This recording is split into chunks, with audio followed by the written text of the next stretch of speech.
Bismillahirrahmanirrahim. Assalamualaikum warahmatullahi wabarakatuh. Innal hamdalillah nahmaduhu wa nasta'inuhu wa nastaghfiruh wa na'udzu billahi min shururi anfusina wa min sayyiati a'malina. Man yahdihillahu fala mudilla lahu wa man yudlil fala hadiya lahu. Asyhadu an la ilaha illallah wahdahu la syarika lah wa asyhadu anna Muhammadan abduhu wa rasuluhu alladzi la nabiyya ba'dah. Allahumma shalli wa sallim wa barik ala habibina wa nabiyyina Mustafa nabiyyina Muhammadin wa ala alihi wa sahbihi wa man tabi'ahum bi ihsanin ila yaumiddin, amma ba'd. Hadirin Bapak jamaah yang sama-sama mengharap ridha Allah Subhanahu wa taala. Puji dan syukur kita panjatkan kehadirat Allah Subhanahu wa taala atas limpahan nikmat-nikmat yang sudah diberikan kepada kita, yang sedang diberikan kepada kita, dan juga yang akan diberikan kepada kita. Tentu kita berharap mudah-mudahan kita bisa menjadi senantiasa bisa menjadi pribadi-pribadi yang mensyukuri segala nikmat yang sudah Allah Subhanahu wa taala anugerahkan kepada kita, yang mudah-mudahan dengan syukur tersebut itu bisa mendatangkan nikmat-nikmat yang lain dari Allah Subhanahu wa taala, sebagaimana Allah Subhanahu wa taala nyatakan la in syakartum la azidannakum. Siapa yang bersyukur atas nikmat-nikmat yang sudah Allah Subhanahu wa taala anugerahkan, niscaya Allah Subhanahu wa taala akan tambahkan lagi nikmat-nikmatnya. Salawat serta salam semoga senantiasa tercurah kepada suri tauladan kita Nabi Muhammad sallallahu alaihi wasallam, pada keluarganya, sahabatnya, dan juga orang-orang yang setia menapaki sunnah beliau sampai hari kiamat nanti. Hadirin jemaah sekalian yang sama-sama mengharap ridha Allah Subhanahu wa taala, kita akan masuk di surat Al-Baqarah ayat 159 sampai 160. Kalau kita meneliti, kita baca satu persatu ayat-ayat yang ada di dalam surat Al-Baqarah juz 2 ini, karena kita sudah masuk di juz 2 ya, tafsir ahkam sebagaimana kita ketahui bersama sudah dijelaskan. Itu adalah tafsir untuk ayat-ayat yang memiliki muatan fikih saja. Makanya cepat kita sudah masuk juz 2 lagi, karena memang tidak semua ayat-ayat dibahas dalam kitab-kitab yang judulnya adalah tentang tafsir ahkam. Hanya ayat-ayat yang memiliki muatan fikih saja yang kemudian masuk dalam pembahasan tafsir ahkam. Nah, kalau kita merinci dari surat Al-Baqarah juz 2 awal-awalnya 142 ya, kita pun sudah bahas itu adalah terkait dengan Ka'bah, terkait dengan kiblat. Kemudian kita baca terus ya, sampai ke halaman berikutnya masih berkaitan dengan kiblat. Kemudian yang kemarin pun, yang kita bahas kemarin pun, itu masih ada kaitannya dengan Ka'bah, yaitu perkara melaksanakan sa'i di Baitullah. Nah, setelah itu ya, masuk di ayat yang akan kita bahas 159 160. Maka dimulai dari ayat ini itu temanya sudah berbeda. Bukan lagi membahas tentang Ka'bah, bukan lagi membahas tentang kiblat, bukan lagi membahas tentang Baitullah. Kita akan masuk di pembahasan yang berbeda. Di pembahasan di mana Allah Subhanahu wa taala menyatakan ba'da a'udzu billahi minasyaitonir rajim, innal ladzina yaktumun. Sesungguhnya orang-orang yang menyembunyikan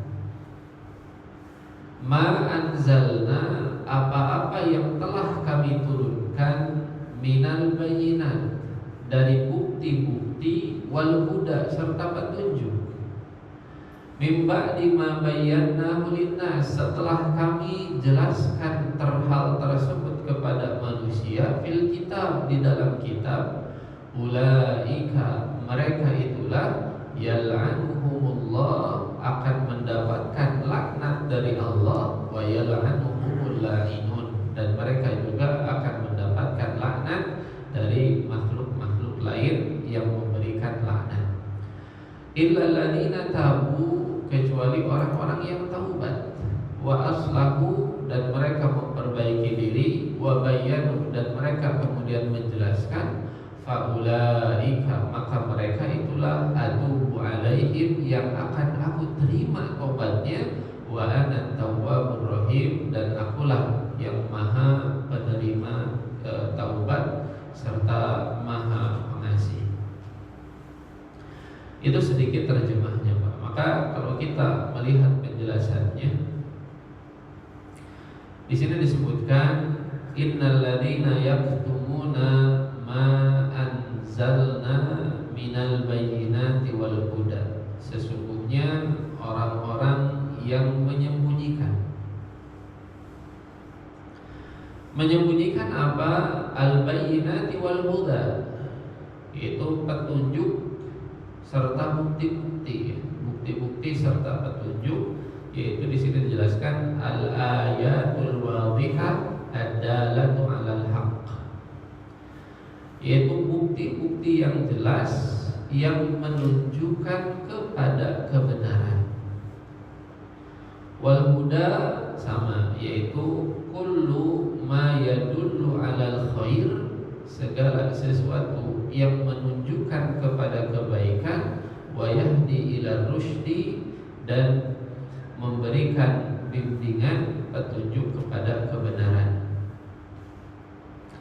Para ulama kemudian membahas apa maksud dari al-bayyinati wal huda. Ketika Allah Subhanahu wa taala berfirman, innal ladzina yaktumuna ma anzalna minal bayyinati wal huda, sesungguhnya orang-orang yang menyembunyikan apa yang telah kami turunkan dari bukti-bukti dan petunjuk. Nah, para ulama kemudian membahas apa yang Allah maksudkan dengan bukti-bukti dan petunjuk. Ternyata yang dimaksud oleh ayat ini, sebagaimana disebutkan oleh para ulama, ma anzalallahu fit Taurati wal Injil min amri Muhammadin alaihi salatu wassalam. Yang dimaksud dengan bukti al-bayyinat, ya, bukti apa? Yaitu ma anzalallahu fit Taurati wal Injil, perkara yang telah Allah Subhanahu wa taala turunkan dalam kitab Taurat dan Injil, min amri Muhammadin alaihi salatu wassalam, terkait dengan berita tentang kerasulan Nabi Muhammad sallallahu alaihi wasallam. Wal huda, dan dimaksud dengan huda adalah wujubul iman bir rasuli sallallahu alaihi wasallam wa wujubi ittiba'ihi, yaitu wajib untuk beriman kepada Rasul dan wajib untuk mengikuti Rasul. Maka ayat ini kalau kemudian kita menjelaskannya menggunakan penafsiran para ulama, maka maknanya adalah sesungguhnya orang-orang yang menyembunyikan apa yang telah kami turunkan terkait kerasulan Nabi Muhammad dan juga kewajiban untuk beriman kepada Nabi Muhammad. Jadi ayatnya kata para ulama ya maknanya seperti itu. Ini berkaitan dengan kerasulan Nabi Muhammad yang ditutup-tutupi. Oleh siapa Pak ditutup-tutupinya? Oleh orang-orang Yahudi. Maka apa yang akan mereka dapatkan? Apa hukuman yang Allah berikan kepada orang-orang yang menutupi, menyembunyikan berita, informasi tentang kerasulan Nabi Muhammad SAW? Maka Allah Subhanahu wa taala kemudian menjelaskan, ulaika, maka orang-orang tersebut yang menyembunyikan informasi, menyembunyikan ilmu, yal'anuhumullah, akan mendapatkan laknat dari Allah Subhanahu wa taala. Apa artinya laknat, Pak? Sering kita mendengar laknat gitu kan. Ya. Tapi apa kira-kira arti dari laknat itu sendiri?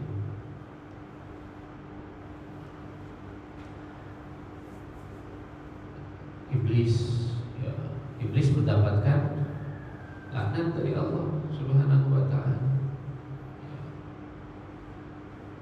Sering juga misalkan kita ketika mendengar berita tentang peperangan yang terjadi di Palestina yang dilakukan oleh Zionis gitu kan. Sering kita mendengar orang-orang kemudian mengatakan Yahudi laknatullah gitu kan. Nah, apa arti dari laknat? Maka kalau kita melihat penjelasan para ulama terkait makna laknat, dijelaskan bahwa laknat artinya adalah yatruduhum wa yub'iduhum min rahmati. Jadi yang dimaksud dengan laknat adalah dijauhkan oleh Allah Subhanahu wa taala dari rahmatnya. Maka orang yang mendapatkan laknat, waliyadzubillah, sallallahu alaihi wasallam, orang yang mendapatkan laknat adalah orang-orang yang dijauhkan oleh Allah Subhanahu wa taala dari kasih sayangnya. Tidak akan dapat kasih sayang Allah, ya, tidak akan mendapatkan rahmat dari Allah Subhanahu wa taala. Itu orang-orang yang mendapatkan apa? Laknat. Ya. Dan konsekuensinya besar. Karena kita tahu manusia masuk surga itu karena apa?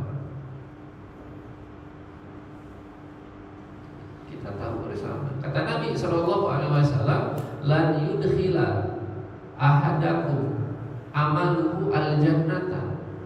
Ya. Bahwa kalian tidak akan dimasukkan ke dalam surga karena amal-amal kalian, bukan amal yang memasukkan kita ke dalam surga.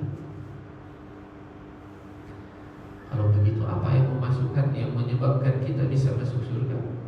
Rahmat Allah Subhanahu wa taala. Maka rahmat Allah lah yang menyebabkan kita bisa masuk ke dalam surga Allah Subhanahu wa taala. Sementara orang yang mendapatkan laknat tadi, dia akan dijauhkan dari rahmat. Tandanya apa? Berarti akan sulit sekali bagi dia untuk bisa masuk ke dalam surga Allah Subhanahu wa taala. Ya. Makanya tadi iblis itu tidak akan masuk surga. Kenapa? Mendapatkan laknat dari Allah Subhanahu wa taala, dijauhkan dari rahmat Allah Subhanahu wa taala. Sementara syarat untuk bisa mendapatkan surga Allah adalah mendapatkan rahmat dari Allah Subhanahu wa taala. Sedikit agak bergeser Pak kalau kemudian kita masuk surga itu karena rahmat Allah, ya, kalau begitu kenapa kita beramal?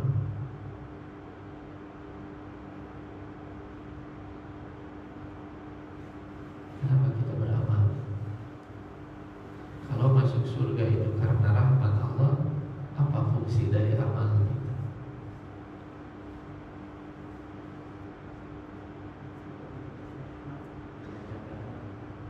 Kenapa? Untuk mencapai rahmat. Selain itu, nah, penjelasan ulama terkait dengan fungsi amal itu memang ada beberapa penjelasan. Yang pertama, bahwa ada ulama yang berpendapat dengan demikian, bahwa kita beramal itu agar mendapatkan rahmat Allah, yang dengan rahmat Allah itu bisa masuk ke dalam surga. Jadi amal itu sebagai prasyarat untuk mendapatkan rahmat Allah. Dengan beramal maka akan mendapatkan rahmat Allah. Ketika sudah dapat rahmat Allah bisa masuk ke dalam surga. Ada yang berpendapat demikian. Ada juga yang berpendapat bahwa justru dengan rahmat Allah lah kita bisa beramal. Ya. Allah sayang kepada salah seorang hambanya, maka karena Allah sayang, Allah jadikan dia bisa melakukan amalan-amalan yang akan menghantarkan dia masuk ke dalam surga Allah Subhanahu wa taala. Jadi ada yang mengatakan amal dulu, yang dengan amal tersebut akan mendapatkan rahmat. Ada yang mengatakan justru dari rahmat dulu. Ketika seseorang mendapatkan rahmat, maka Allah akan jadikan dia, Allah akan mudahkan dia untuk beramal. Ya. Jadi para ulama memang dalam masalah ini penjelasannya beragam. Ya. Nah, ada juga yang berpendapat bahwa masuk surga syaratnya adalah rahmat. Terus amalan yang kita kerjakan untuk apa? Untuk menentukan posisi kita di dalam surga Allah Subhanahu wa taala. Maka masuk surganya karena rahmat Allah. Tapi nanti di dalam kita dapat surga yang mana? Apakah surga, kalau kita bahasakan dengan bahasa sederhana kita, ya, kita komparasikan, perbandingkan dengan hotel misalkan, maka ada yang dapat surga bintang 1, surga bintang 2, surga bintang 3 dan seterusnya. Itu ditentukan oleh amal. Ya. Masuk surganya karena rahmat Allah. Nah, untuk nanti dapat surga yang mana itu ditentukan lewat perolehan amal kita. Ya. Jadi para ulama memang dalam hal ini beragam pendapatnya. Ya. Maka tetap kita harus beramal. Ya. Baik dalam pemahaman pertama bahwasanya amal itulah yang akan menghantarkan kita mendapatkan rahmat Allah. Ya. Kita amalkan dalam artian ya semua pendapat ulama tadi yang kita terima. Ya. Kita beramal agar mendapatkan rahmat Allah. Ya. Kita beramal agar mendapatkan kedudukan yang tinggi nanti di surga Allah Subhanahu wa taala, dan juga sebagai penyemangat untuk kita, Pak, bahwa ketika kita bisa melakukan amal soleh, ini merupakan bagian daripada tanda Allah Subhanahu wa taala menyayangi kita. Karena tadi ada pendapat yang mengatakan justru ketika Allah menyayangi hambanya, Allah memberikan rahmat kepada hambanya, Allah jadikan hamba tersebut bisa melakukan amalan soleh. Karena kan banyak orang-orang yang tidak oleh Allah Subhanahu wa taala gerakan hatinya untuk bisa beribadah. Banyak orang-orang yang di jam segini masih terlelap dalam tidurnya, bangun mungkin agak siangan dan tidak melakukan sholat subuh. Masih banyak orang-orang yang seperti itu. Ya. Maka kita ya, ketika bisa bangun lebih awal, datang ke masjid, sholat subuhnya berjamaah, lanjut kemudian kemudian kita kajian di pagi hari ini, ya kita husnudzon, ya kita husnudzon kepada Allah. Ya mudah-mudahan ini bentuk bagian daripada kasih sayang Allah, rahmat Allah kepada kita. Allah sayang kepada kita, Allah berikan rahmatnya kepada kita, sehingga Allah jadikan kita bisa hadir di sini. Maka itu makna daripada laknat tadi, yaitu dijauhkan oleh Allah dari rahmat dan juga kasih sayangnya. Ulaika yal'anuhumullah. Mereka ini adalah orang-orang yang mendapatkan laknat dari Allah. Wa yal'anuhumul la'inun, dan mereka juga mendapatkan laknat dari al-la'inun, ya, yang melaknat. Siapa yang melaknat ini? Ada beberapa penjelasan dalam tafsir yang disebutkan oleh para ulama. Ada yang mengatakan seperti Ibnu Abbas, jadi orang-orang yang menyembunyikan berita tentang kerasulan Nabi Muhammad akan mendapatkan laknat dari Allah dan laknat dari al-la'inun, ya, yang memberikan laknat. Siapa saja yang memberikan laknat tersebut? Maka Ibnu Abbas radhiyallahu taala anhu mengatakan, kullu syai'in ala wajhil ardi illa tsaqalain. Akan dilaknat juga oleh segala sesuatu yang ada di permukaan bumi kecuali jin dan manusia. Jadi akan dilaknat oleh binatang, akan dilaknat oleh tumbuhan, akan dilaknat oleh makhluk-makhluk Allah yang lainnya. Ada juga yang mengatakan mirip jawabannya, yaitu Imam Mujahid, muridnya Ibnu Abbas. Kata Mujahid, yang dimaksud dengan la'inun hum dawabul ardi wa hawamuha, ya, binatang-binatang serta serangga-serangga yang ada di muka bumi. Takul, karena binatang-binatang tersebut berkata, muni'nal qatru, ya, muni'nal qatra bima'asi bani Adam, ya, karena binatang-binatang itu, kata Imam Mujahid rahimahullah ta'ala, itu mengatakan bahwasanya mereka tidak mendapatkan hujan. Allah tahan hujan, ya, sehingga mereka tidak bisa mendapatkan hujan. Kenapa Allah tahan hujan? Bima'asi bani Adam, karena maksiat yang dilakukan oleh manusia, ya, manusia yang maksiat, Allah murka, maka Allah tahan hujannya, dan yang ikut mendapatkan akibatnya adalah binatang-binatang juga. Makanya tadi, ya, binatang itu melaknat juga. Itu kata Imam Mujahid. Tapi kemudian penulis kitab ini, Dr. Muhammad Ali As-Sabuni, ya, rahimahullah ta'ala, beliau mengatakan was-sahih, ya, beliau menguatkan pendapat bahwa yang dimaksud dengan al-la'inun adalah al-malaikatu wal anbiya'u wa jami'un nas, ya.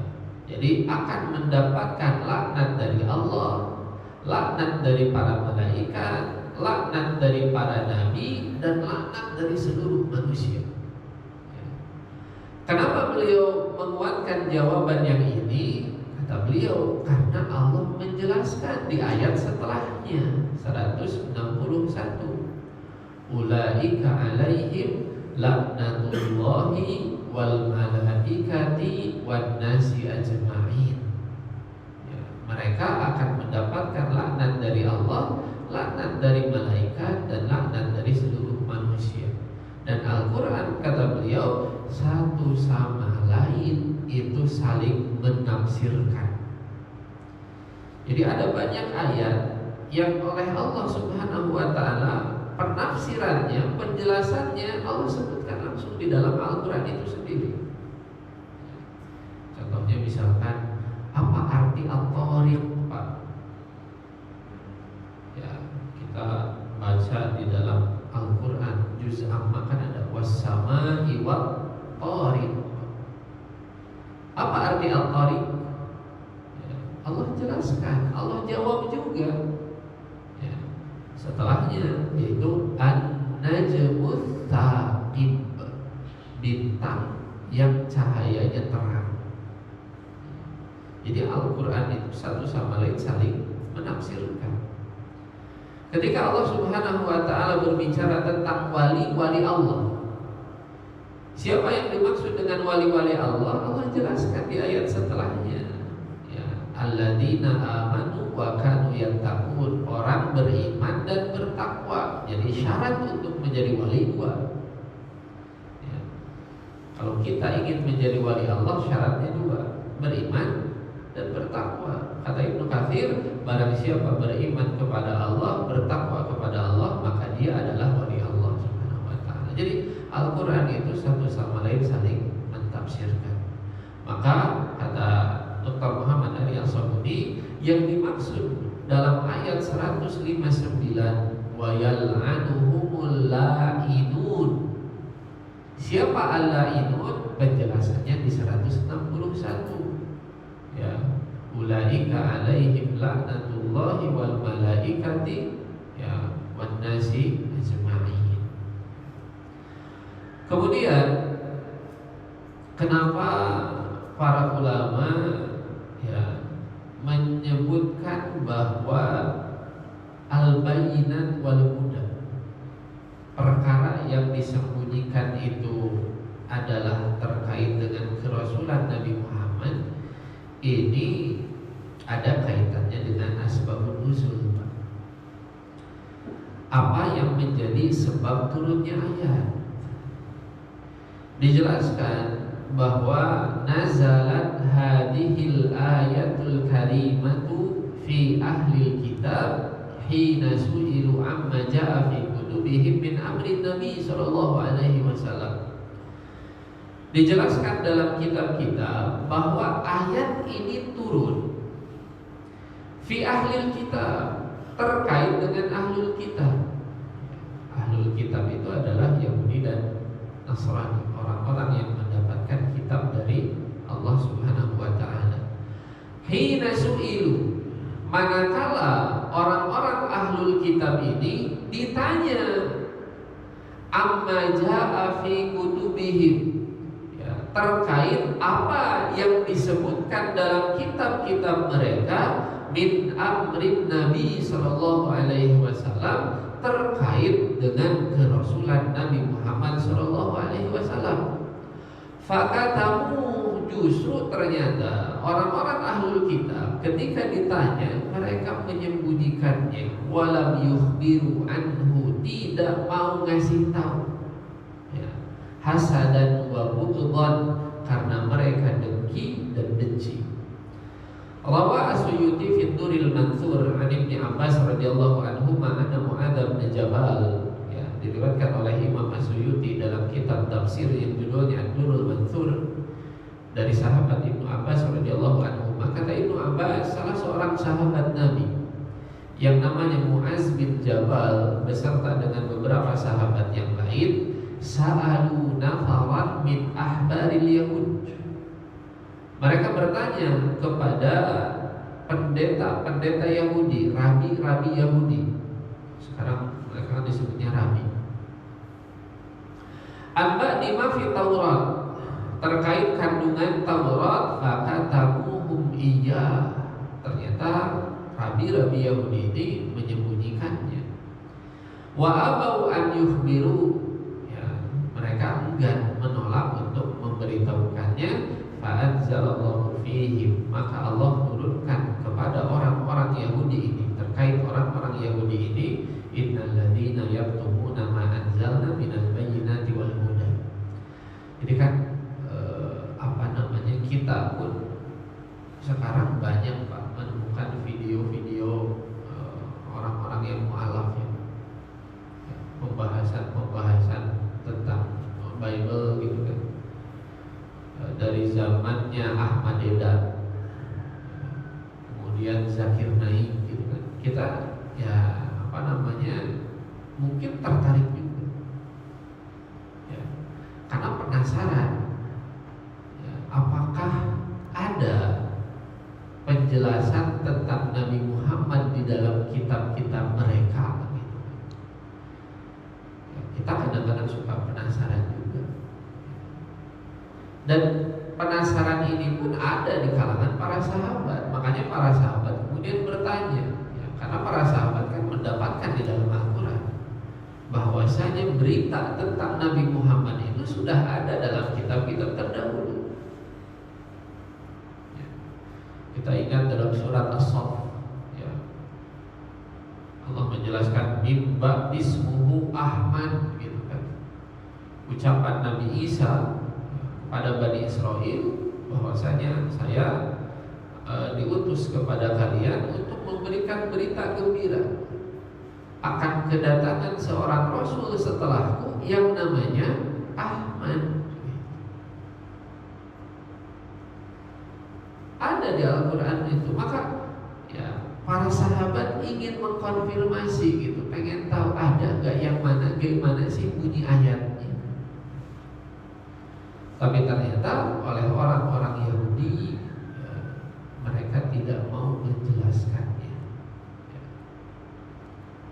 Mereka sembunyikan berita tersebut, berita tentang kerasulan Nabi Muhammad SAW, padahal ada. Ya. Kalau di Bible yang sekarang itu kan disembunyikannya itu adalah dengan cara diterjemahkan menjadi maknanya itu berbeda. Ya. Bible itu kan ngambil dari dua ya Pak. Bible sekarang ada perjanjian lama, ada perjanjian baru. Perjanjian lama itu adalah bagian daripada yang menjadi pegangannya orang-orang Yahudi. Perjanjian lama. Yang tertua dari perjanjian lama itu bahasanya bahasa Ibrani. Sementara bagian yang kedua disebut sebagai perjanjian baru. Ini yang versi syariatnya Nabi Isa menurut mereka. Ya. Dan perjanjian baru ini kitab yang paling tuanya ditemukannya dalam bahasa Yunani. Ya, jadi Bible untuk perjanjian baru yang paling tuanya itu ditemukan dalam bahasa Yunani. Sementara Nabi Isa alaihissalam sendiri kan sebenarnya orang Yahudi, bahasanya adalah bahasa Ibrani. Tapi Bible yang tertua itu yang ditemukan adalah berbahasa Yunani. Nah, di dalam kitab-kitab tersebut itu kalau kita melihat zaman sekarang itu kan sudah banyak ceramah-ceramah Ahmadiyah dan lain sebagainya, itu memang dijelaskan. Ya. Dalam perjanjian lamanya dalam bahasa aslinya Ibrani-nya itu dijelaskan ada penyebutan Muhammadin. Ya. Saya lihat beberapa video yang disebutkan Muhammadin. Ini disebut langsung nama Nabi Muhammad SAW. Ya. Kemudian kalau di perjanjian lama, perjanjian baru yang bahasa Yunani ada kata ya paracletos atau paracelatos. Ya. Yang artinya itu adalah yang terpuji, Ahmad tadi. Ya. Cuman diterjemahkan ke dalam bahasa Inggris dan juga bahasa Indonesia dengan bahasa yang lain, dengan makna yang lain yang mengaburkan bahwa yang dimaksud adalah Nabi Muhammad SAW. Jadi memang Nabi Muhammad SAW itu sudah ya, diberitakan oleh Allah dalam kitab-kitab yang sebelumnya, dalam kitab Taurat, dalam kitab Injil. Itu Nabi Muhammad SAW sudah oleh Allah Subhanahu Wa Taala diinformasikan kedatangannya. Bahkan di dalam surat Al-Baqarah juga Allah Subhanahu Wa Taala itu menyebutkan ya, bahwa Nabi Muhammad itu dalam kitab mereka itu dijelaskan secara spesifik. Sampai-sampai ahli kitab itu bisa mengenali Nabi Muhammad melebihi mereka bisa mengenali anak-anaknya. Alladzina atainahumul kitab ya'rifunahu kama ya'rifuna abna'ahum. Mereka bisa mengenali Nabi Muhammad seperti halnya mereka bisa mengenali anak-anak mereka sendiri. Kenapa? Saking jelasnya. Bahkan ada di Bali, Pak, katanya dia cucu dari pendeta tertinggi di Bali. Cucu dari pendeta tertinggi di Bali. Kan Bali itu masih agak mirip dengan India. Ada sistem kastanya kan, kasta yang paling tinggi kan Dhamma. Jadi ada seorang pemuda cucu dari pendeta dengan kasta tertinggi di Bali itu masuk Islam. Namanya aja Dewa, ya, namanya itu Dewa karena kan menunjukkan nama di Bali itu kan menunjukkan kasta. Dia masuk Islam. Jadi saya lihat terakhir itu jadi ustadz, Pak, di Bekasi. Orang Bali ya, masuk Islam, belajar agama, jadi ustadz di Bekasi ya. Kenapa dia masuk Islam? Ya, kata dia, saya masuk Islam bukan karena lingkungan saya. Ya, saya nggak pernah ngobrol tentang Islam dengan kenalan saya. Saya pun tidak pernah membaca Al-Quran. Terus bagaimana dia masuk Islam? Itu katanya hasil dari pengkajiannya terhadap kitab dia sendiri. Jadi dia kuliah di sekolah tinggi STIH, sekolah tinggi STAH, sekolah tinggi agama Hindu. Kan kita ada STAD, ya.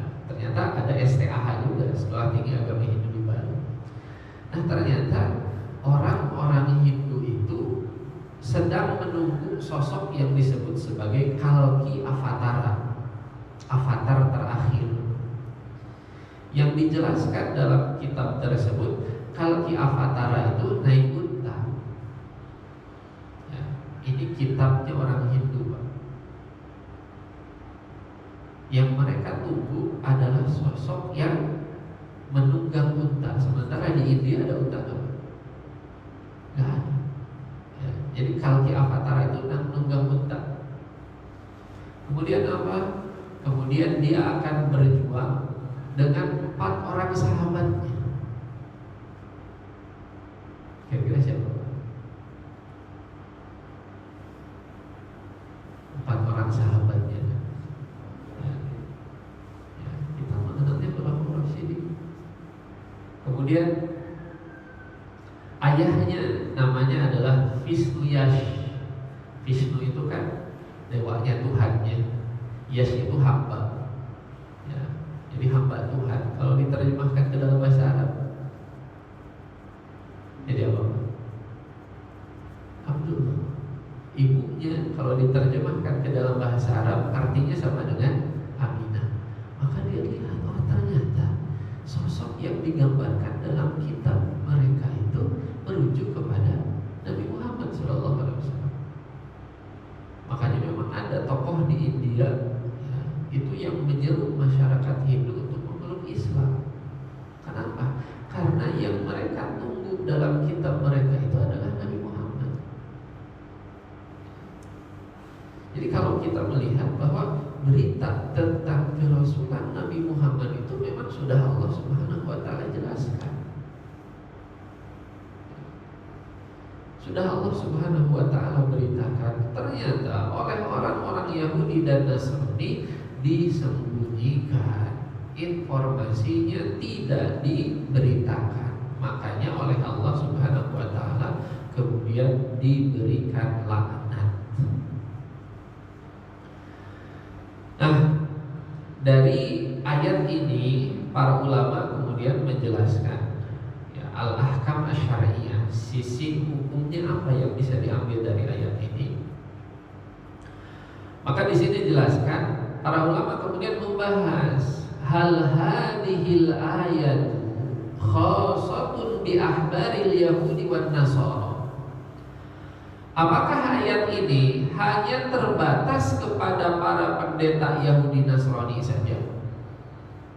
Apakah hukum yang terkandung dalam ayat ini, yaitu orang-orang yang menyembunyikan kebenaran, ya, menyembunyikan pengetahuan, menyembunyikan ilmu, itu akan dilaknat, itu hanya terbatas kepada orang Yahudi dan Nasrani saja?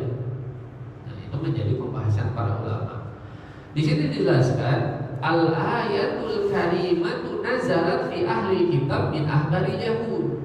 Ayat ini turun memang terkait dengan ahlul kitab, khususnya adalah para rabi-rabi dari kalangan Yahudi wa ulama Nasara dan ulamanya Nasrani. Alladzina katabu sifatin Nabi sallallahu alaihi wasallam kama dalla ala dzalika sababun nuzul, yang mereka menyembunyikan berita tentang Nabi Muhammad, sifat-sifat tentang Nabi Muhammad yang termaktub dalam kitab mereka, mereka sembunyikan. Memang ayatnya jika lihat asbabun nuzulnya mengindikasikan ke situ bahwa ini berkaitan dengan ahlul kitab. Tapi kata para ulama, walakinnaha tashmal kulla katimin li ayatillah. Tetapi muatan hukum yang ada dalam ayat ini mencakup setiap orang yang menyembunyikan ayat-ayat Allah, mukhfid li ahkami syariah, menyembunyikan hukum-hukum Allah Subhanahu wa ta'ala. Li'anal ibrah kama yaqulu ulama usul bi umumil lafzi la bi khususis sabab. Karena ya, yang jadi patokan itu adalah keumuman redaksinya. Redaksi ayatnya kan memang tidak menyebutkan Yahudi dan Nasrani. Ayatnya menyebutkan innal ladzina yaktubun, sesungguhnya orang-orang yang menyembunyikan, general. Maka kata para ulama, ayat ini difahami secara general, sekalipun turunnya untuk orang-orang Yahudi dan Nasrani. Memang sebabnya mereka. Sebab turun ayat ini adalah kelakuan orang-orang ahlul kitab. Tapi karena Allah Subhanahu wa ta'ala ya, menurunkannya dengan redaksi yang general, innalladzina yaktumun, orang-orang yang menyembunyikan, tanpa Allah sebutkan secara spesifik maksudnya adalah ahlul kitab ya, tapi Allah generalkan innalladzina yaktumun, orang-orang. Maka kata para ulama, berarti kandungan hukum yang ada di ayat ini berlaku secara umum, bukan hanya ahlul kitab, termasuk juga kaum muslimin. Ketika dia menyembunyikan ilmu, ketika dia menyembunyikan apa yang Allah turunkan, maka dia terancam dengan apa yang terkandung dalam ayat ini, yaitu bisa mendapatkan laknat dari Allah Subhanahu wa ta'ala. Al-Imam Abu Hayyan, seorang ulama tafsir, menjelaskan wal adhar umumul ayat fil katibin wa fil nas wa fil kitab wa inna zalat ala sababin khas ya, bahwa ayat ini secara jelas ya, berlaku umum bagi setiap yang menyembunyikan. Fahiyat tatanawalu kullaman katama ilman bin dinillah, maka ayat ini mencakup setiap yang menyembunyikan ilmu dari agama Allah, yuhtaju ila bathihi wa nashrihi, yang dibutuhkan untuk disebarluaskan, didakwahkan, disampaikan kepada masyarakat. Dan hal ini kata Abu Hayyan dijelaskan lewat sabda dari Nabi Muhammad SAW. Kata Nabi Muhammad SAW, man su'ila an ilmin, barang siapa yang ditanya tentang satu ilmu, fakatamahu, kemudian dia sembunyikan, tidak mau jawab, tidak mau memberikan informasinya, maka kata Nabi, uljima yaumal qiyamati bilijamin minan nar, kelak di hari kiamat dia akan diberikan tali kekang, dipasangkan tali kekang ke dalam dirinya bilijamin minan nar, dengan tali kekang yang terbuat dari api. Waliyadzubillah. Ya. Jadi ada ancaman orang-orang yang menyembunyikan ilmu. Ya. Makanya ayat ini diberi judul kitmanul ilmi syar'i, menyembunyikan ilmu syar'i. Kemudian waqad fahima sahabatu min hadhil ayati al-umum wa hum al-arabul fusah al-marju ilaihim fi fahmil Qur'an kama ruwiya an Abi Hurairah. Dan para sahabat pun yang mereka merupakan Arab tulen, pakar dalam bahasa juga, mereka memahami ayat ini secara umum, general, tidak khusus kepada ahlul kitab saja. Makanya Abu Hurairah itu mengatakan, laula ayatun fi kitabillah ma haddatsukum bihadis. Kan Abu Hurairah itu sahabat yang paling banyak meriwayatkan hadis. Padahal Abu Hurairah itu masuk Islam sekitar tahun 7 Hijriah. Rasul wafat awal 11 Hijriah. Kurang lebih 3 tahun lebih dikit. 3 tahun lebih ya, bisa menjadi orang yang paling banyak meriwayatkan hadis dari Rasul, mengalahkan Abu Bakar yang dari awal, mengalahkan Umar yang masuk Islam di periode Mekah gitu. Ya, jadi hadis-hadis yang diriwayatkan oleh sahabat-sahabat senior ini kalah, ya, kalah banyak dengan hadis yang diriwayatkan oleh Abu Hurairah. Sampai-sampai Abu Hurairah ini oleh orang-orang Syiah dituduh sebagai pemalsu hadis. Ya. Kata mereka, kenapa bisa orang yang masuk Islam belakangan tapi meriwayatkan hadis paling banyak? Oh, jangan-jangan banyak di antara hadis-hadis yang diriwayatkannya itu adalah hadis-hadis buatan sendiri. Itu tuduhan orang-orang Syiah. Jawabannya apa, Pak? Kalau kita dapat pertanyaan seperti itu, ya, apa jawaban kita? Apa pembelaan kita kepada Abu Hurairah? Kenapa Abu Hurairah bisa menjadi yang paling banyak meriwayatkan hadis?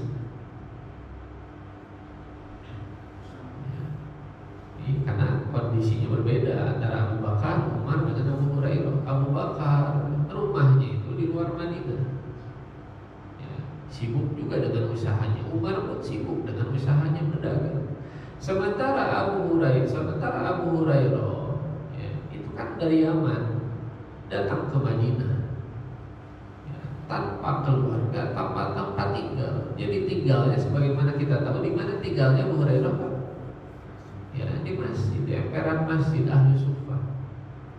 Ya, tidak punya pekerjaan, diam saja terus di masjid. Sehingga apa? Terus-terusan. Kan Nabi tinggal di samping masjid. Jadi melihat Nabi pergi ikut, Nabi ngaji ikut ngaji, Nabi berangkat ikut berangkat terus. Jadi selama 3 tahun nempel terus kepada Nabi. Makanya wajar kalau kemudian menjadi sosok yang paling banyak meriwayatkan hadis. Tapi Abu Hurairah ini pernah mengatakan bahwasanya sebenarnya nggak mau juga untuk meriwayatkan hadis. Ya. Bahkan kata Abu Hurairah, hafidtu wi'a'ain, saya tuh hafal hadis itu kalau dibahasakan, saya hafal tuh 2 karung. Saking banyaknya digambarkan, saya hafal hadis itu 2 karung. Tapi yang saya sampaikan kepada kalian 1 karung. 1 karung lagi saya tahan. Kenapa? Kalau yang 1 karung lagi saya sampaikan juga, ya, maka leher saya sudah lepas. Kenapa demikian? Hadis-hadis yang berkaitan dengan kondisi masyarakat setelah Nabi wafat. Jadi Nabi sudah menceritakan bagaimana kedepannya yang terjadi itu apa saja. Nah, ada momen memang di mana hadis itu menyebutkan ya, bahwasanya akan terjadi kemunduran ketika khalifah itu diserahkan jabatan khilafah itu kepada seorang pemuda dari Quraisy.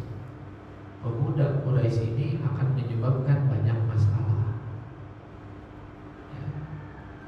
Itu kalaulah disampaikan ya, ketika zaman dinasti Muawiyah selesai, gitu. Abu Hurairah bisa ya, dihukum. Tapi kalau begitu, kenapa kemudian akhirnya berita tersebut sampai kepada kita? Hadis tersebut ujung-ujungnya sampai juga. Maka Abu Hurairah kemudian mengatakan, laula ayatun fi kitabillah ma haddatsukum bi hadis.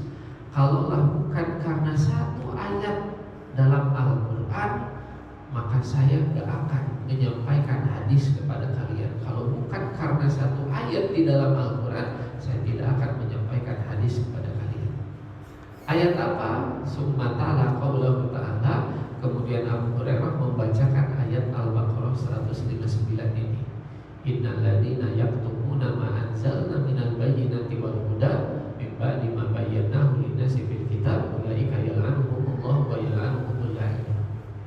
Maka dengan pernyataan tersebut Abu Hurairah memahami ayat ini hukumnya bersifat general, bukan terbatas kepada ahlul kitab, tapi berlaku juga kepada seluruh umat Nabi Muhammad SAW. Maka orang yang melakukan hal seperti ini, menyembunyikan kebenaran, menyembunyikan ilmu, menyembunyikan informasi yang datang dari Allah, menyembunyikan hukum-hukum dari Allah, maka dia terancam akan mendapatkan laknat dari Allah Subhanahu wa Ta'ala. Ya. Nah, bagaimana orang yang baru tahu atau dia insaf, ya, maka inilah salah satu keistimewaan yang Allah berikan kepada umat Nabi Muhammad. Kalau umat zaman dulu melakukan kesalahan, ya, hukumannya itu berat. Di dalam Al-Quran, Bani Israel melakukan musyrik. Biar tobat caranya gimana? Bani Israel dalam Al-Baqarah, mereka melakukan musyrik, menyembah patung berhala. Akhirnya mereka tobat. Gimana cara tobatnya? Bunuh diri. Zaman dulu seperti itu, ya, bunuh diri. Kalau nggak bisa bunuh diri, maka mereka saling bunuh. Jadi cara taubatnya seperti itu. Ya, ada salah satu penjelasan yang menyebutkan gambarannya itu, katanya syariat zaman dulu itu, orang-orang zaman dulu itu, ya, itu ibarat kita nulis di mesin ketik, Pak, mesin ketik yang manual itu. Ya, kalau salah gimana? Salahnya banyak, salah lagi. Apa yang kita lakukan? Kita ambil kertasnya, ya. Kemudian kita ubah, ganti dengan kertas yang baru. Sementara untuk umat Nabi Muhammad, katanya gambarannya itu ibarat kita ketik di komputer. Kalau salah apa yang dilakukan? Tinggal hapus backspace, ya. Jadi ada keringanan. Kalau zaman dulu untuk tobat itu caranya berat. Orang sudah melakukan kesalahan, ya udah, kamu langsung diganti gitu. Ketika ibarat tadi, ya, orang melakukan kesalahan, sudah, karena kamu sudah melakukan kesalahan, langsung ganti pemain. Ya, dulu seperti itu. Tapi syariat yang Allah turunkan kepada Nabi Muhammad berbeda.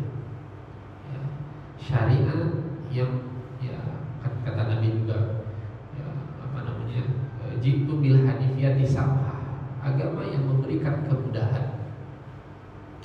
Sehingga ketika orang sudah melakukan kesalahan, hukumannya tidak seperti hukuman yang ada pada syariat-syariat terdahulu. Ketika orang melakukan kesalahan dan ingin berubah menjadi lebih baik, ya, caranya Allah sebutkan di ayat setelahnya. Ya, bagi orang-orang yang tidak ingin mendapatkan laknat, padahal sudah melakukan kesalahan tadi, menyembunyikan ilmu, kemudian dia tidak ingin mendapatkan laknat, ingin berubah, maka Allah Subhanahu wa Ta'ala berikan solusinya. illal ladzina tabu, kecuali orang-orang yang bertaubat. Taubat itu secara bahasa apa artinya? Kembali. Ya, taubat itu kembali. Ya, orang-orang yang kembali kepada kebenaran. Wa aslahu, dan mereka melakukan perbaikan. Jadi nggak cukup berhenti. Wa bayyanu, dan mereka kemudian menjelaskan. Ya. Maka orang-orang yang seperti ini ahlul kitab, ketika mereka bertaubat, mereka harus melakukan perbaikan. Mereka jelaskan kepada masyarakat, sampaikan. Nah, terkait dengan syariat kita, ketika misalkan orang melakukan kesalahan, mencontohkan kesalahan, diikuti oleh masyarakat, maka cara tobatnya gak cukup dia berhenti, enggak, harus ba'aslahu bayan. Jadi ketika seseorang pernah jadi pionir dalam kemaksiatan, pionir dalam perkara-perkara yang tidak sunnah, tobatnya tidak cukup dengan saya berhenti. Harus wa aslahu wa bayanu, dia sampaikan kepada orang-orang yang pernah dia bawa ke dalam kesalahan. Ya.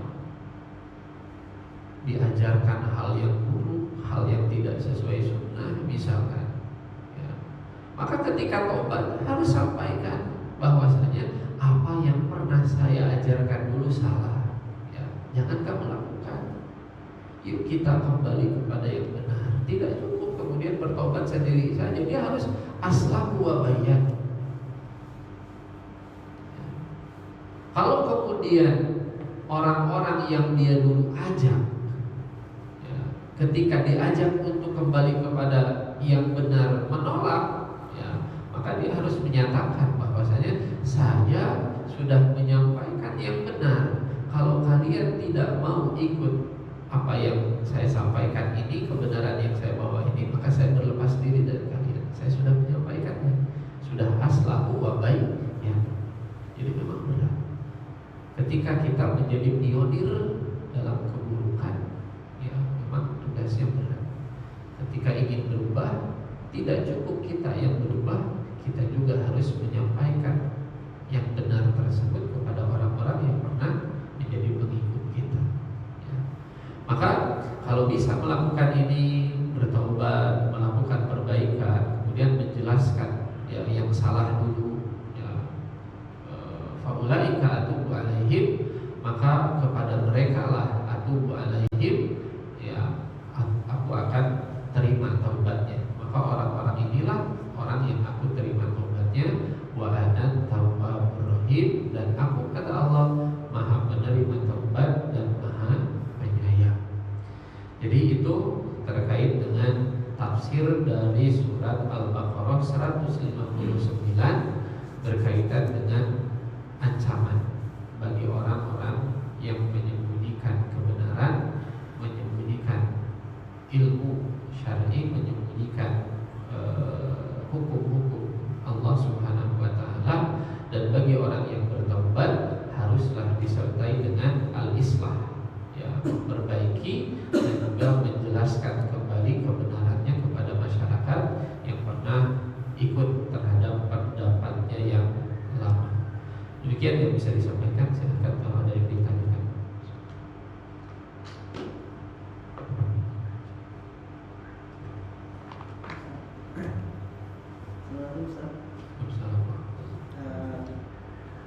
Jadi selain makna dari ayat tadi, selain terkait dengan ahli kitab dan juga jadi kan juga secara umum seperti dalam hal ini apakah itu mengaku juga dengan hadis Nabi SAW seperti misalkan disampaikannya yang tidak banyak mengkonsumsi perbedaan dan hormat gitu, seperti disampaikannya yang aman-aman aja gitu, apa masuk kategori yang jelas. Ya baik, terima kasih atas pertanyaannya. Ya, ketika ya misalkan menyampaikan yang sifatnya polemik. Jadi memang dalam dakwah pun ya, itu ada tahapannya. Ya, dakwah itu ada fikihnya, ada ilmunya. Misalkan dilihat dari daya tangkap pemahaman audiens. Satu ya. Makanya Ali bin Abi Thalib kan mengatakan khatibun nasa ala qadri uqulihim. Ya. Kalian itu sampaikan ilmu Allah itu sesuai dengan daya tangkap masyarakat, pemahaman masyarakat, bagaimana kemampuan masyarakat untuk memahaminya. Kemudian kata Ali bin Abi Thalib, maukah kalian ya, Allah dan Rasulnya didustakan? Jadi seakan-akan Ali mengatakan, sampaikan pertama kali hal-hal yang memang bisa dipahami dengan mudah oleh masyarakat. Jangan langsung ke hal-hal yang rumit, ya. Jangan langsung ke hal-hal yang sifatnya sulit untuk diterima oleh pemahaman masyarakat di situ. Ya, karena kalau kita sampaikan hal-hal yang rumit, sulit diterima, gitu, khawatir mereka nolak. Ketika nolak itu berarti mereka mendustakan Allah dan Rasulnya, tidak menerima Allah dan Rasulnya. Jadi pertama memang harus dilihat terkait dengan kemampuan daya tangkap dari audiens. Ya. Jadi harus dipilah dan dipilih, bukan dalam artian menyembunyikan, ya, tapi melihat mana yang maslahat.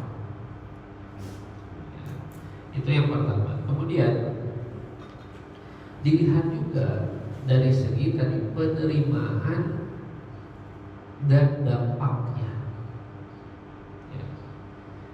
Para ulama menjelaskan, ya, jika perkara sunnah disampaikan dan akibatnya adalah fitnah yang lebih besar, maka perkara sunnah tersebut ya bisa untuk sementara ditangguhkan. Kalau sekiranya ketika disampaikan akan menimbulkan gejolak di masyarakat, maka tidak mengapa untuk ditangguhkan dulu, ditunda penyampaiannya sampai masyarakat bisa untuk menerimanya. Ya. Ada banyak hal-hal yang sifatnya sunnah, ya, kalau kemudian di zaman sekarang diamalkan, wah itu akan jadi masalah. Ya. Misalkan sunnah sholat itu adalah memakai alas kaki. Jadi sunnah sholat itu memakai alas kaki. Nabi SAW sholat itu pakai alas kaki. Karena kata Nabi, orang-orang Yahudi itu sholatnya gak pakai alas kaki. Maka berbedalah dengan Yahudi, kita sholat pakai alas kaki. Makanya Nabi pernah sholat kemudian melepas sendalnya. Karena ketika sholat Jibril menyampaikan di bawah sendal beliau ada najis. Beliau lepaskan sambil sholat. Jadi sholat itu sunnahnya adalah memakai alas kaki. Coba praktekkan sekarang. Ya, kita datang ke masjid pakai sendal, pakai sepatu, gitu. Ya. Jadi pertama dilihat dari daya tangkap masyarakat. Kemudian dilihat dari maslahatnya. Ini maslahatnya. Jangan sampai kemudian justru menimbulkan maldorot, ya, kepada masyarakat. Kerumunan jadi bermasalah, gitu kan. Makanya kalau kita melihat, saya baca tulisannya Syekhul Islam Ibnu Taimiyah, kata beliau, saya tidak pernah membahas tentang, ya, perincian asma wa sifat dengan masyarakat. Jadi beliau itu kalau memberikan kajian di masyarakat tidak pernah membahas tentang asma wa sifat.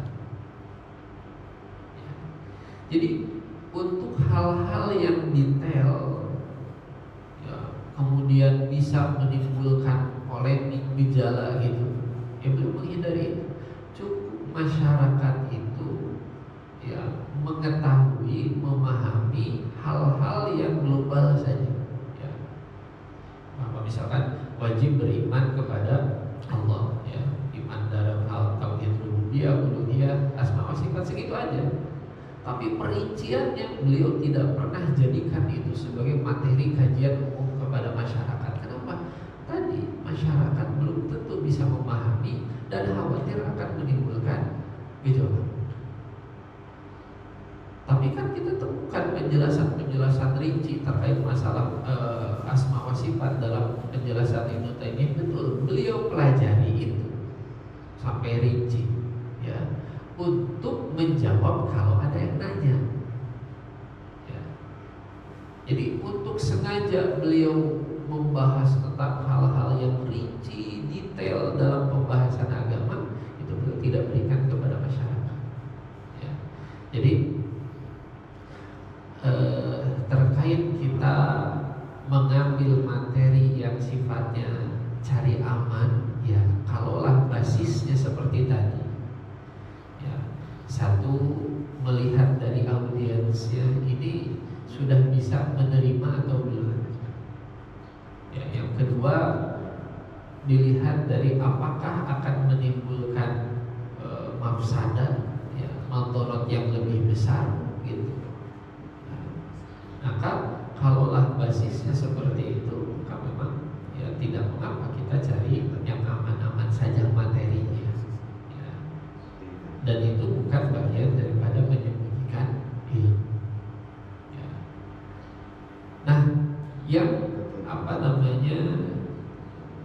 yang harus dipahami bahwa ini kan bertahap, ya, bertahap. Bukan berarti terus-menerus seperti itu.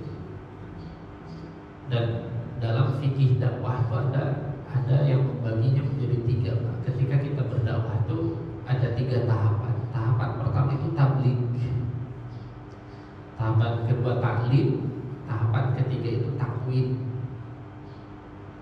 Tabligh karakternya seperti apa? Karakter dari tabligh itu materinya general, yang bisa diterima oleh semua kalangan. Ya, makanya tabligh akbar itu materinya adalah materi yang general. Dan saya lihat dalam artian saya memperhatikan kedatangan para masyayikh di Masjid Istiqlal, kayak misalkan Syekh Profesor Dr. Abdul Razak bin Abdul Muhsin Al-Badr yang dosen Madinah itu, ketika ngisi kajian di Istiqlal, saya ingat 2 judulnya, ya. Judul yang pertama, kiat-kiat meraih rahmat Allah. Ini kan general, dibutuhkan oleh semua. Tabligh akbar yang keduanya adalah tentang nikmat aman, ya, nikmat aman bagi sebuah negara. Jadi memang saya perhatikan, oh iya betul, untuk tabligh itu materinya adalah materi yang diterima oleh semua audiens, ya, karena tabligh itu kan skalanya besar, masanya banyak. Maka upayakan materi yang disampaikannya adalah materi yang sifatnya general. Nanti, ya, ketika misalkan ada yang tertarik nih, oh masuk nih gitu, ada misalkan audiens jamaah merasa, saya penasaran nih, saya ingin gaji gitu, saya ingin gaji secara intensif, masuklah ke taklim gitu. Nah di taklim itu kajiannya lebih intensif lagi, ya, pembahasannya lebih rinci, lebih mendetail. Apalagi nanti masuk ke takwinnya, proses pengkaderan gitu, membentuk kader-kader baru dalam berdakwah. Itu semuanya tadi disampaikan, hal-hal yang sifatnya detail, hal-hal yang sifatnya khilaf, ya, itu disampaikan. Jadi dalam berdakwah itu ada tahapannya, ya. Itu adalah bagian daripada maslahat, dan kita melihat hasilnya. Kayak terakhir saya lihat berita di Jawa Timur, khutbah Jumatan itu kan masuknya sebenarnya di tabligh, ya, masanya banyak, ya heterogen gitu. Maka upayakan materi-materi khutbah Jumat itu adalah materi-materi yang sifatnya general, jangan yang polemik. Terakhir, ya, saya melihat ada ustadz yang ceramah Jumat membahas tentang Maulid Nabi. Ya, dia sampaikan Maulid Nabi itu tidak ada dan lain sebagainya. Ya, bahkan di kitabnya Syekh Hasyim Asy'ari, ya, itu disebutkan, ya, beliau menolak Maulid Nabi. Kemudian penceramah tersebut mengatakan, jadi selama ini kita tuh ditipu gitu. Karena Syekh Hasyim Asy'ari juga tidak menyarankan Maulid Nabi. Ini menimbulkan gejolak. Efeknya apa, Pak? Masjid tersebut disegel sama pemerintah karena terjadi polemik, akhirnya disegel. Kan kontraproduktif dengan dakwah, ya. Jadi memang bukan berarti kita kitmanul ilm, ya, ketika berupaya untuk nyari yang aman-aman dulu, ya, bukan berarti kita melakukan kitmanul ilmi, ya, tapi bagian daripada apa yang menjadi fikih dakwah, ya, tahapan-tahapan dalam berdakwah. Tapi kalau kemudian kita ditanya, ya wajib kita untuk menyampaikan apa yang benar, ya. Ketika kita ditanya, ya kita jawab, ya, sesuai dengan apa yang kita yakini kebenarannya dari Allah dan Rasulnya. Adapun dalam pemilihan materi, ya kita tadi disesuaikan. Adapun kalau ada pertanyaan yang secara spesifik, ya jawab. Ya, kalau kemudian tidak kita jawab, ya, apalagi jawabannya, ya, tidak sesuai dengan, ya, sunnah Rasul yang ada dalam Al-Quran, gitu kan, maka itu khawatirnya masuk dalam kategori kita beliau. Ya, demikian Allah Ta'ala. Silakan. Silakan.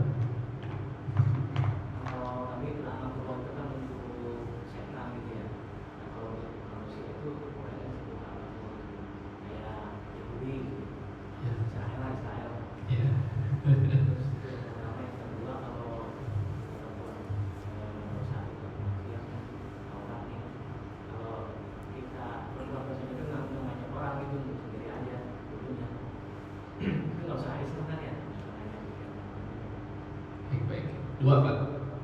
Ada lagi? Oh.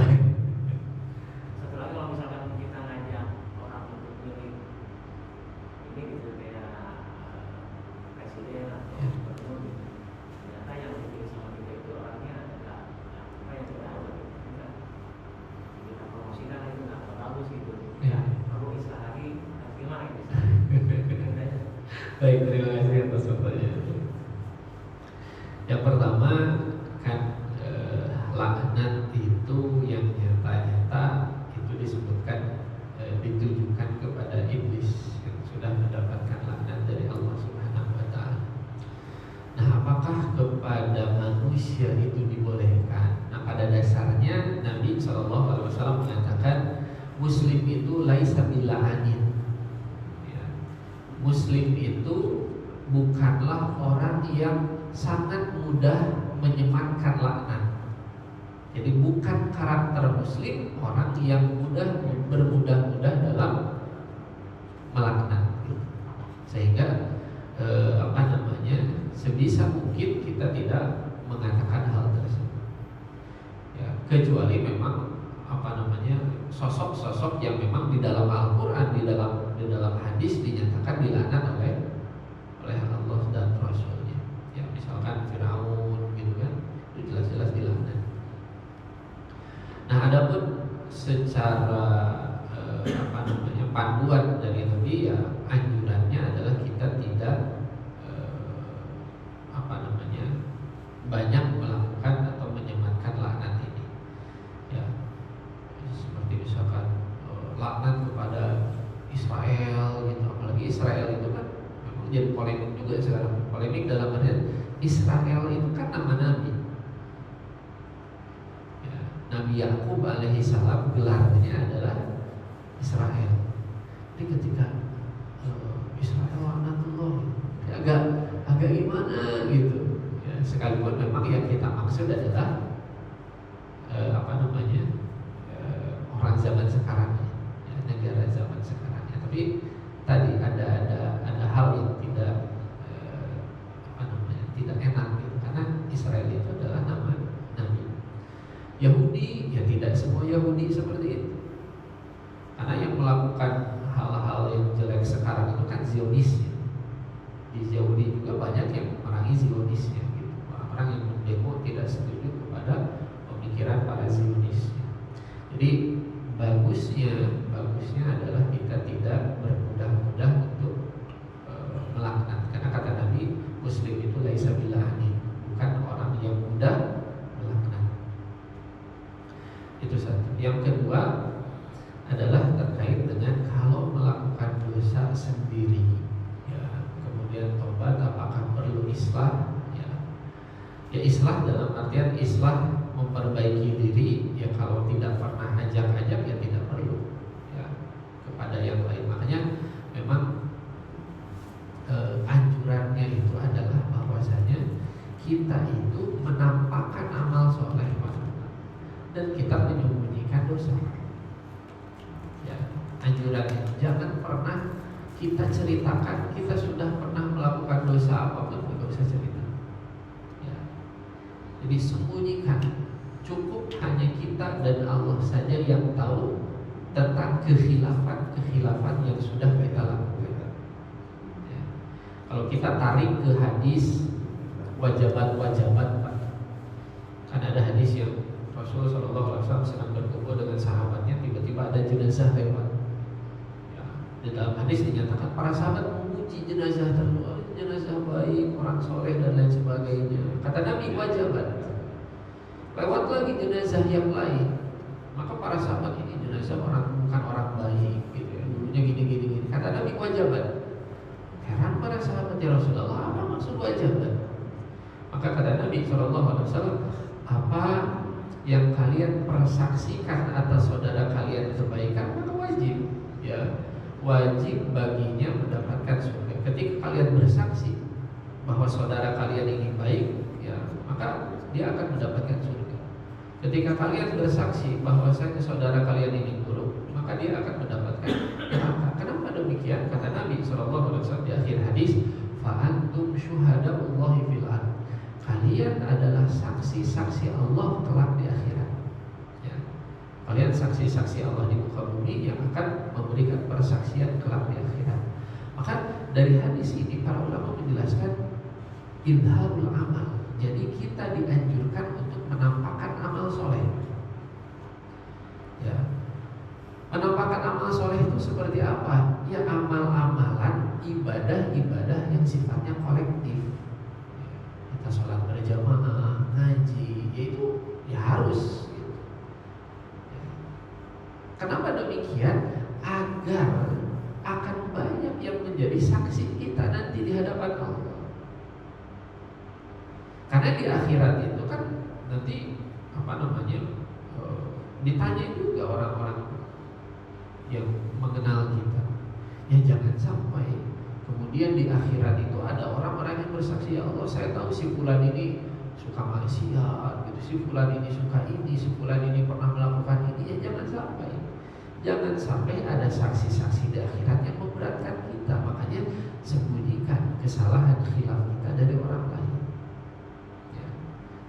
Cukup Allah dan kita saja yang tahu. Yang justru kita tampakkan adalah tadi amal-amalan soleh kita, ibadah-ibadah kolektif kita. Karena kan kata Nabi SAW, kalian adalah orang-orang yang paling bersikukuh gitu. Nanti di akhirat mengadu kepada Allah untuk membela saudara kalian. Jadi ahli surga itu akan saling membela kepada saudara-saudaranya dan mereka akan mengajukan kepada Allah, bersikukuh, ya. Kalau bahasa sekarang melakukan banding kepada Allah. Ya, kalau di beberapa keterangan kan disebutkan sampai ahli surga itu mengatakan, ya Allah, kami belum belum merasakan tenang di surga. Surga belum sepenuhnya menjadi kenikmatan bagi kami. Kenapa? Karena kami tidak melihat di surga, tidak bersama dengan kami orang-orang yang dulu bareng dengan kami. Kami kenal si fulan, dulu ngaji sama-sama, dulu sholat berjamaah sama-sama, gitu. Dulu di masjid sama-sama, tapi kami tidak melihat mereka sekarang di surga. Kami belum tenang karena belum melihat mereka di surga. Itu sampai mengajukan demikian, melakukan banding kepada Allah di surga. Maka kata Allah, silahkan cari saudara-saudara kalian, teman-teman kalian tersebut. Dicarilah, ketemunya di mana? Di neraka. Waliyadzubillah. Ya. Maka mereka meminta, ya Allah, selamatkanlah saudara-saudara kami ini, teman-teman kami ini, sahabat-sahabat kami ini. Dulu mereka bareng dengan kami di masjid, dulu mereka bareng dengan kami sholat berjamaah, dulu mereka bareng dengan kami ngaji. Maka kata Allah, silahkan selamatkan, bawa, tarik saudara kalian tersebut. Maka dibawalah. Ya. Dan itulah yang menyebabkan orang-orang kafir itu menyesal. Mereka bertanya, ini kenapa sih orang-orang ini gak ada? Kenapa mereka bisa diselamatkan? Apakah orang tuanya syahid? Apakah mereka penghafal Quran? Bukan. Dikatakan karena syafaat karena pembelaan dari saudara-saudaranya, teman-teman. Makanya mereka kemudian menyesal. Famalahum min syafi'in wala sodikin hamim. Ya, duhai, sekiranya mereka dulu punya teman yang erat, yang bisa membantu, mengajak, mengingatkan mereka dalam kebaikan. Mereka tidak dapat. Ya. Maka tadi yang harus kita tampakkan, ya, itu adalah kebaikan kita. Bukan berarti munafik, karena memang harus demikian. Ya. Bukan di depan orang kayak baik, di belakangnya enggak gitu. Memang kesalahan itu harus disembunyikan, kebaikan itu ditampakkan. Ya.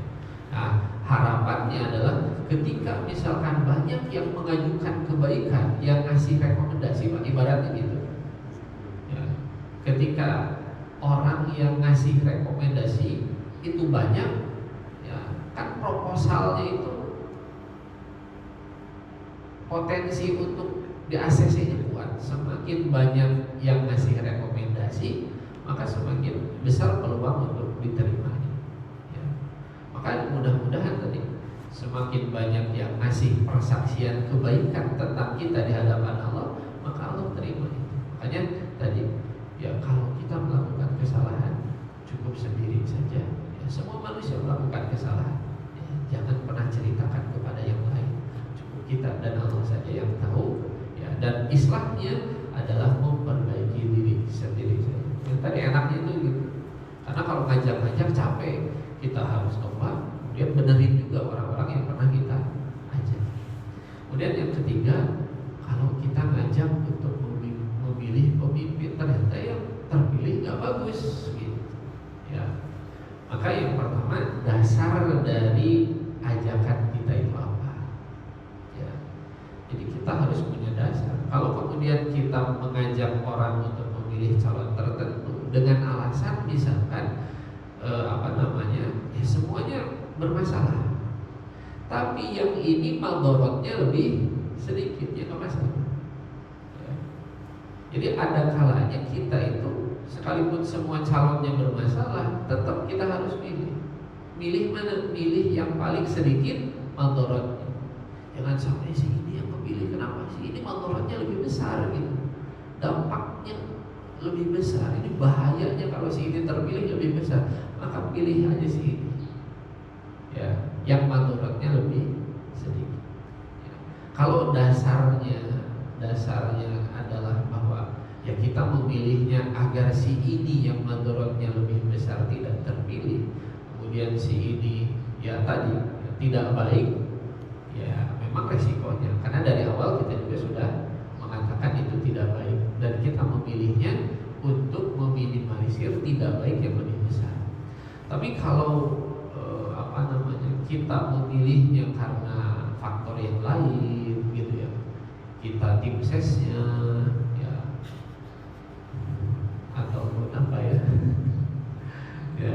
Jadi faktor-faktor yang sifatnya duniawi, ya.